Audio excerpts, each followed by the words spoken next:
Welcome to our latest deep dive. We are incredibly glad you are here with us today. Yeah, we have a really intense journey ahead of us. We do. We are staring down this absolute mountain of Spanish language criminology and sociology research. Huge stack of texts. Right.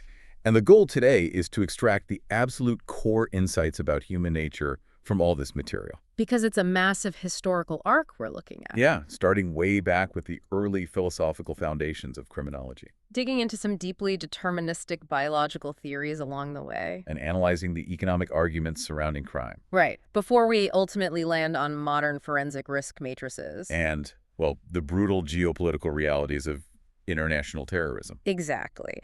So the fundamental question we are unpacking for you today is basically this: why do people commit crimes, and how is society actually supposed to engineer a response? Which is, I mean, that's the core mission. It is. We are methodically charting the evolution of how human behavior is understood and categorized. We'll start with the classical thinkers. They operated on this assumption of free will and, abstract rational justice.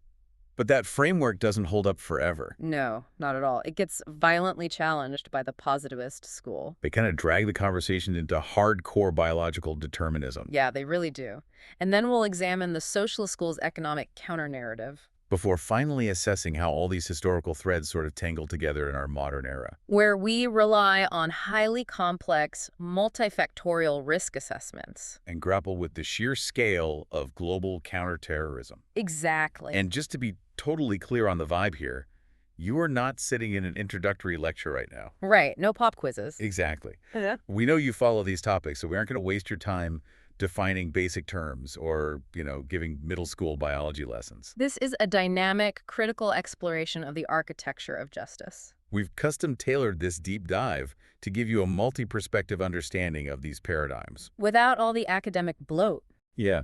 So if you are ready to scrutinize human behavior through some sharply conflicting lenses, let's jump right in. Let's start with the precursors. The foundations. Right.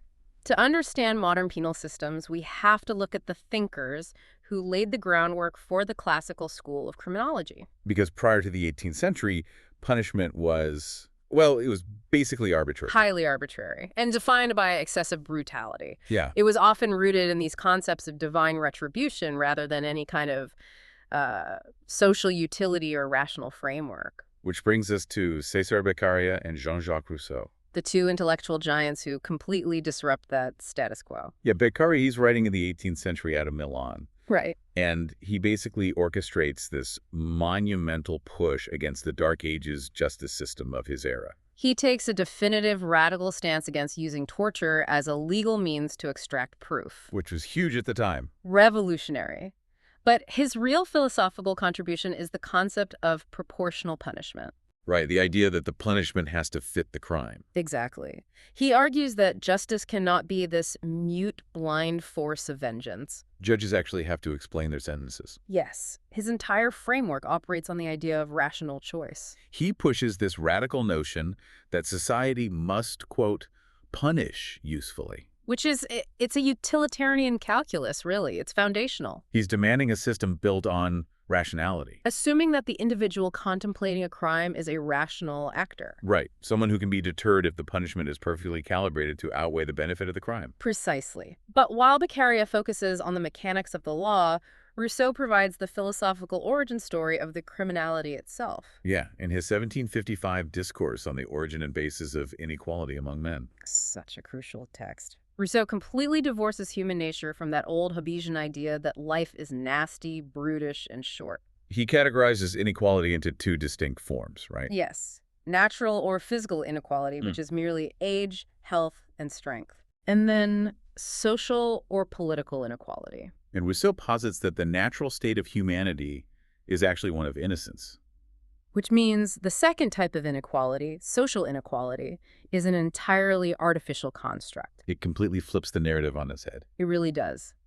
Rousseau essentially argues that crime is not an organic human phenomenon. It's a byproduct of the invention of property. Exactly. He famously states that the first man who enclosed a piece of land declared, "This is mine," and found people naive enough to believe him. That guy was the true founder of civil society. And, by extension, the architect of crime. It is such a profound epistemological shift. He laments all the wars, the crimes, the horrors that could have been avoided if humanity had just rejected that initial claim of ownership. So for Rousseau, the overarching criminogenic factor is the social structure itself. Absolutely. I find that shift so fascinating because it forces society to look in the mirror. It does. But it doesn't immediately solve the practical problem of what to do with the people actually committing the crimes in the streets of 18th century Europe. Right. Philosophy only gets you so far when the jails are overflowing. Exactly.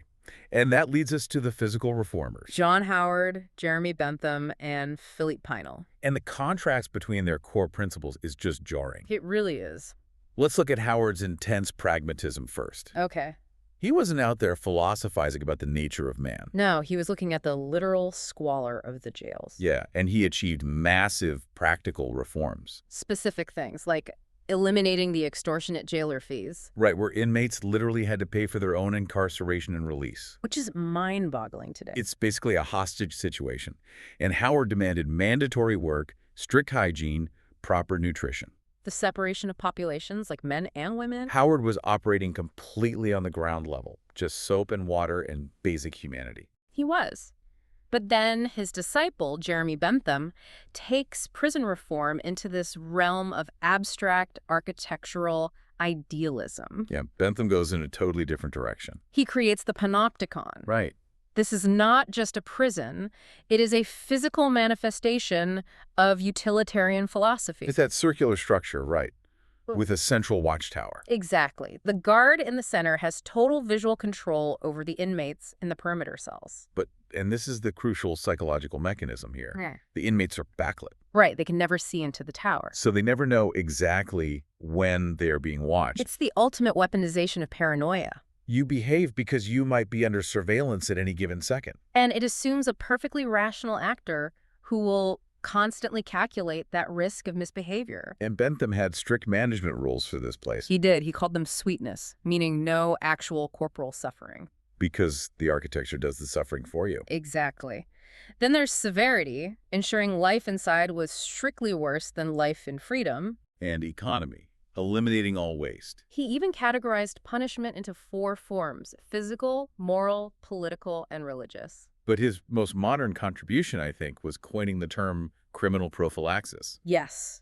By 1778, he's advocating for the use of criminal statistics as a political barometer. Right. Just as death certificates track physical disease, he argued that crime data tracks the moral health of a state. Bentham's reliance on data and surveillance is incredibly prescient. We still see echoes of it today. Oh, everywhere. However, his panopticon relies entirely on the premise that the subjects inside those cells are rational minds. Minds capable of responding logically to abstract architectural control. Right. And this is exactly where Philippe Pinel shatters the paradigm. Pinel represents a radical humanitarian shift. He really does. He was a medical doctor assigned to the hellish Bicêtre hospital during the insurrections of the Paris Commune. Which is basically just a dumping ground, wasn't it? A total dumping ground for political prisoners and the mentally ill living in absolute starvation and misery. Right.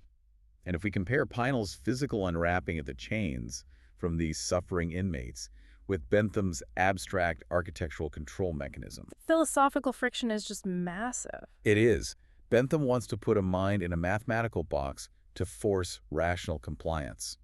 While Pinel walks into Bicêtre and recognizes that some of these minds are clinically broken. They aren't rational actors calculating risk. No, they're suffering from medical afflictions. And that realization is a devastating blow to the classical school's foundational assumption of total rational free will. It completely undermines it. If the mind can be compromised by illness, then treating every individual as a fully autonomous agent who simply chose to break the social contract. It's fundamentally flawed. Exactly. Okay, let's unpack this. If Pinel is demonstrating that the mind itself can be medically compromised, that forces a massive pivot in how we investigate crime. A huge pivot. We can't just ask how to punish, whether it's Howard's hygiene, Bentham's watchtowers, or Pinel's medical empathy. We have to figure out how criminology actually determines the why. Exactly. How does the field map causality?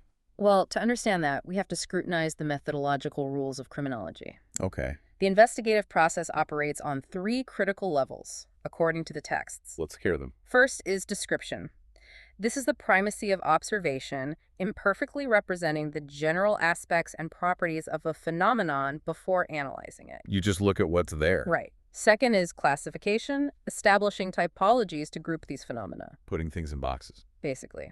And finally, explanation, which is the ultimate goal of formulating constant laws and internal links to determine the characteristics of criminogenic factors. Okay, I want to push back on that methodology for a second. Sure. Specifically, classification. The moment you start classifying human behavior into neat typologies, don't you risk creating a deterministic trap? How do you mean? Well, if you categorize a specific socioeconomic profile as a type of criminal, the methodology itself might heavily bias the explanation. That is precisely the danger of the epistemological framework.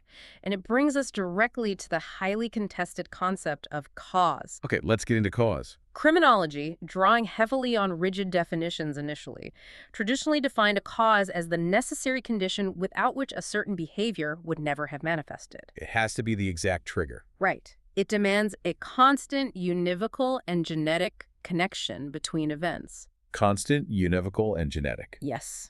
Constant, meaning the connection is necessary. Universal, meaning every effect has a cause.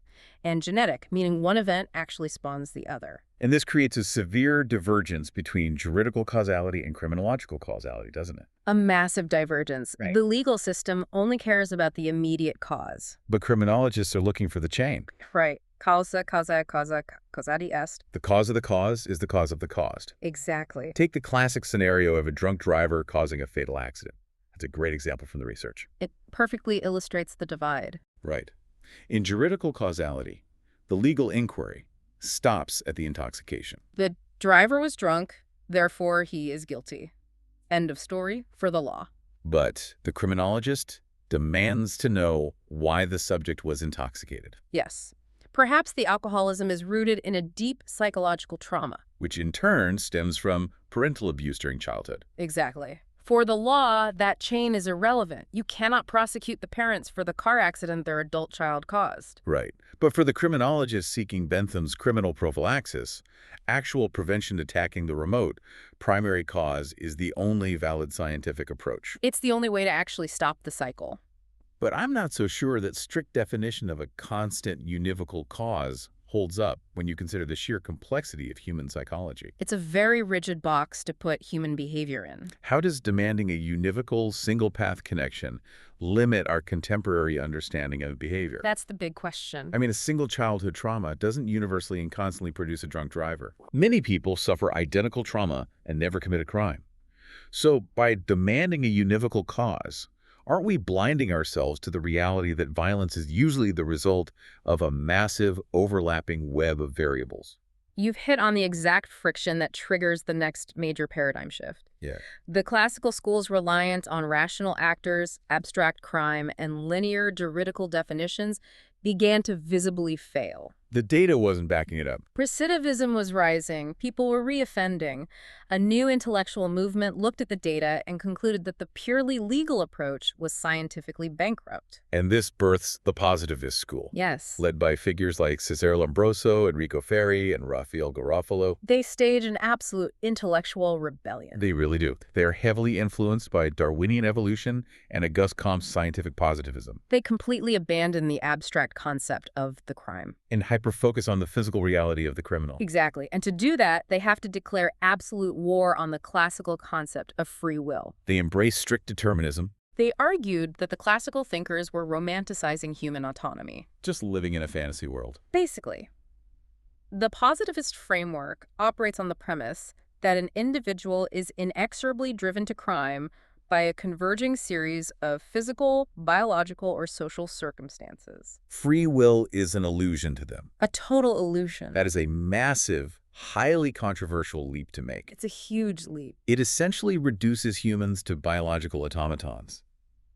If there is no free will, Aren't we just stripping away moral agency entirely? That's the immediate critique. Doesn't that just lead to pure fatalism? Like, why even try to reform anyone? Garofalo actually anticipated that critique. He did. Yeah, he formulated a robust defense against the accusation of fatalism. He argued that critics just misunderstood determinism. How so? The positivists did not believe that humans were incapable of transformation or condemned to act in one direction, regardless of context. Instead, Garofalo argued that empirical experience proves an individual will always act in the exact same way only when placed in the exact same intellectual, moral, and external conditions. Oh, I see. So he's arguing that the biological machine processes inputs with absolute consistency. Exactly.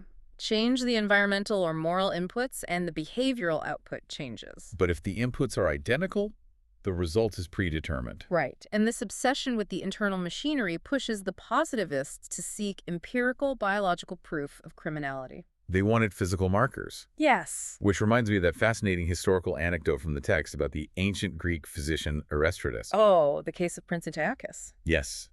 It serves as a brilliant early example of seeking a biological tell for a psychological state. It's a classic story. King Seleucus' son was suffering from a mysterious wasting illness. Nobody knew what was wrong with him. Right. So Aristides monitored the prince's pulse while literally naming the women of the court one by one. And when he spoke the name of the king's young new wife... The prince's stepmother. Right.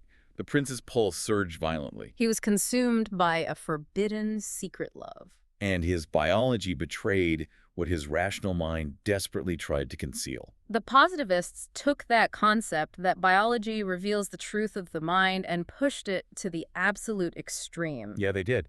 You get Francois-Joseph Gall in the 19th century creating phrenology, mapping the brain into 38 distinct regions, corresponding to instincts like the sense of defense or a carnivore sense. He claimed you could predict aggression just by analyzing the cranial bumps on a subject's skull. Now, obviously, we have to state that phrenology is entirely discredited today as a pseudoscience. Oh, 100%. But the underlying epistemological shift, the demand for empirical biological data to explain behavior that survived. It didn't just survive, it evolved. It evolved into modern genetics, which poses an even more sophisticated threat to classical thought.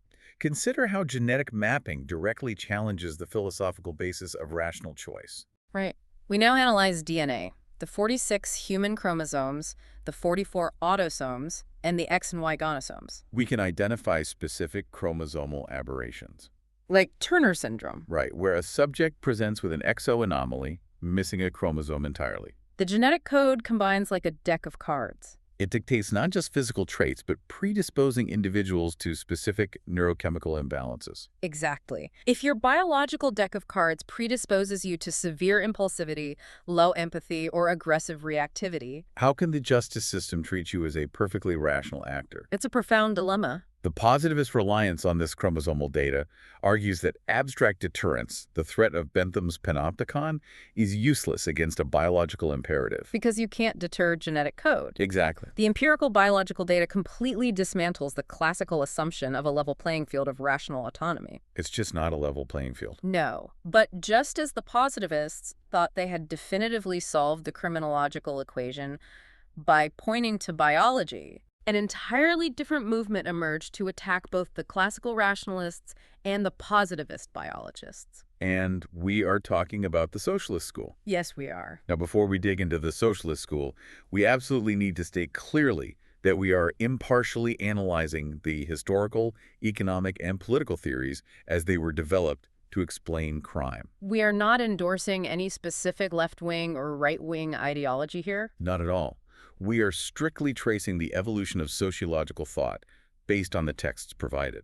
With that understood, the socialist school, driven by figures like Karl Marx and Friedrich Engels, it emerged in the 19th century as a direct reaction to the explosive, often brutal realities of industrialism. Right. They viewed the positivist obsession with skulls and chromosomes as a deliberate distraction. A distraction from the true cause of human suffering. Exactly. For the socialist school, crime was not an internal biological inevitability. No. It was strictly an exogenous economic phenomenon. They operated on a purely materialist paradigm. They argued that crime is the inevitable byproduct of capitalist exploitation, deep social inequality, and class struggle. So, the organization of a society built on private accumulation inherently produces delinquency. That's their argument. Their logic dictates that if you eliminate the capitalist structure and abolish class disparities. The root motive for almost all crime simply evaporates. Right. But history inevitably forces a stress test on theoretical models. So is this. When socialist states were actually established, crime did not completely vanish. Shocking. Right. So to explain this discrepancy without abandoning their core theory, the socialist thinkers utilized a specific heuristic. The vestiges of capitalism argument. Yes, I have to say, I find that vestiges argument highly suspect. it's heavily criticized. It feels like a massive theoretical loophole. How so? Well, when faced with ongoing issues like alcoholism, hooliganism, or black market speculation within a social system, theorists argued that these were merely psychological hangovers. Right. They claim the bourgeois consciousness and moral decay of the capitalist past still lingered in the minds of the workers. Even though the material conditions had supposedly changed. Yes. Isn't that just a very convenient way to explain away the failure of a utopian model? The criminological critique of the socialist school certainly aligns with your skepticism. What's the primary criticism from the field? The main critique is that the socialist model is an overly monistic, unilateral paradigm. It's too narrow. Way too narrow. By attempting to force every single antisocial behavior through the narrow lens of economic class struggle. It willfully ignores the profound biological, psychiatric, and individual realities that the positivists and figures like Pinel brought to light. Exactly. Furthermore, labeling it utopian is accurate because it completely fails to account for crimes of passion. Or psychological pathology. Or interpersonal violence that operates entirely independently of a nation's macroeconomic structure. Rich people commit crimes too. Precisely. Economics isn't everything. So if the classical school's purely rational actor is a myth, Right. and if the positivists' biological determinism is too rigid, Right. and if the socialists' economic monism is utterly utopian, Where does that leave us? yeah, how does a modern society actually assess risk? It requires a modern synthesis. Okay. Contemporary forensic evaluation abandons the search for a single univocal cause. That old strict definition is gone. Completely, and it embraces a multifactorial approach. We merge the historical philosophies into practical, highly complex clinical tools. Contrast the classical school's view where crime is just a bad choice made in a vacuum with a modern tool like the HCR20v3 evaluation. Right. The HCR20v3 is utilized to predict post-discharge community violence in psychiatric and penal populations. And it is a perfect example of this synthesis. It really is. Let's break it down. It stands for historical, clinical, and risk management. Okay, so the H looks at historical items. Past violence, early maladjustment, employment instability. That is a direct nod to the positivist recognition that a subject's history and potential biological predispositions are foundational. Exactly. You can't ignore the past. Then the C stands for clinical items. Active symptoms of mental illness, recent insight, impulsivity. This is essentially Pinel's medical empathy operationalized into actual data. Treating the broken mind. Right. And finally, the R stands for risk management items. Analyzing the subject's future living situation. Personal support networks. Environmental stressors upon release. This matrix proves that human behavior simply cannot be reduced to a single variable. No, it integrates the positivist observation of the individual's clinical reality with the classical awareness of environmental stressors and rational incentives. It's a massive web of converging risk factors. But, and this is a big but, while evaluating an individual through a multifactorial matrix makes perfect scientific sense, applying these varied philosophies at the state level creates an absolute nightmare for governance. Oh, a total nightmare. How do you merge the classical ideals, which demand the protection of individual rights, strict due process, and proportional punishment after a crime occurs? With the empirical necessities of the positivist school. Right, which prioritizes predictive risk assessment and preemptive social defense. There is no greater stress test for that governance challenge than international terrorism. And again, a strict neutrality note here from us. Yes. We are solely analyzing the legal and policy frameworks surrounding global counterterrorism. We are not endorsing the specific actions of any nation, military, or political entity. We're just looking at the theory. Absolutely. So, when a state faces extreme, ideologically driven asymmetrical warfare, The friction between these schools of thought reaches a breaking point. the classical model relies on juridical causality. You wait for a crime to happen, You prove it in court. and you punish proportionally. But when the threat is a stateless terrorist network planning mass casualty events, Waiting for the juridical cause is strategic suicide. states feel forced to adopt a macro version of the positivist social defense model. The transition from domestic penal policy to global geopolitical defense is jarring, but conceptually, it's identical. It is. The modern state evaluates the risk matrix of a foreign terrorist fighter and decides that preemptive action is necessary, We see this when nations like the UK invoke UN resolutions regarding self-defense to justify preemptive airstrikes abroad. arguing that the threat is imminent and the intervention is proportionate. We see the boundaries of international jurisdiction stretched in operations like the Entebbe rescue, Where Israeli forces breach Ugandan sovereignty to protect hostages. or look at the immense cultural and security friction within Europe today regarding immigration, radicalization, and operations like Vigiparate in France. You have states desperately trying to deploy positivist risk assessments to identify dangerous individuals before they act. While still trying to uphold classical democratic rights and civil liberties. It is a nearly impossible tightrope walk. And that tightrope walk is severely hampered by international bureaucracy. Oh, absolutely. Merging positivist preemptive defense with classical legal charters on a global scale causes massive institutional corrosion. The United Nations is a prime example of this struggle in the texts. Yes. Despite possessing an apparatus of nearly 90,000 employees globally, the UN's ability to respond to dynamic, asymmetrical threats is often paralyzed. Paralyzed by what theorists identify as Parkinson's law.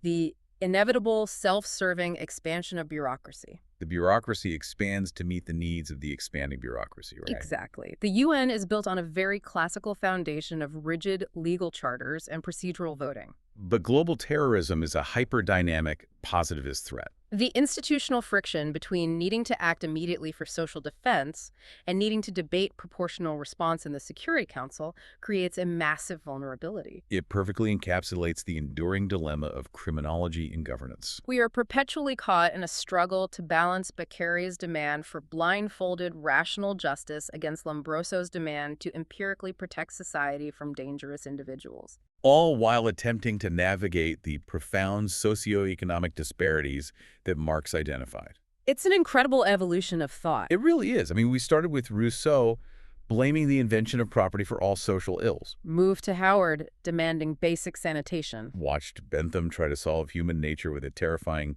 panoptic watchtower. We debated the rigid confines of the univocal cause. Only to see the positivist blow it apart with ancient Greek pulse tests, phrenology, and the undeniable reality of chromosomal anomalies. We scrutinized the socialist attempt to blame the entire human condition on capitalist economics. And ultimately landed on the immense complexity of modern forensic matrices and the bureaucratic gridlock of global counterterrorism. It forces a profound reevaluation of how we understand accountability. But synthesizing all these historical and modern paradigms leaves us with a highly provocative question, doesn't it? One that extends far beyond the immediate data. If our modern forensic evaluations, our intelligence algorithms, and our predictive policing models are becoming perfectly multifactorial, If they can synthesize our genetic predispositions, our clinical psychiatric history, our economic metadata, and our digital footprint, to calculate our exact risk of violence before we ever make a conscious choice. are we not just constructing a massive, invisible, digital panopticon? Are we all already living inside Bentham's architecture, monitored by algorithms instead of a guard in a tower? And if an algorithm can perfectly predict a crime based on the precise convergence of your biology and your environment, What space remains for the classical school's foundational, beautiful belief in human free will? a truly unsettling thought to leave you with. Thank you for joining us on this deep dive. We hope you found the friction in these perspectives as fascinating as we did. Keep questioning the architecture around you, and we'll see you in the next one.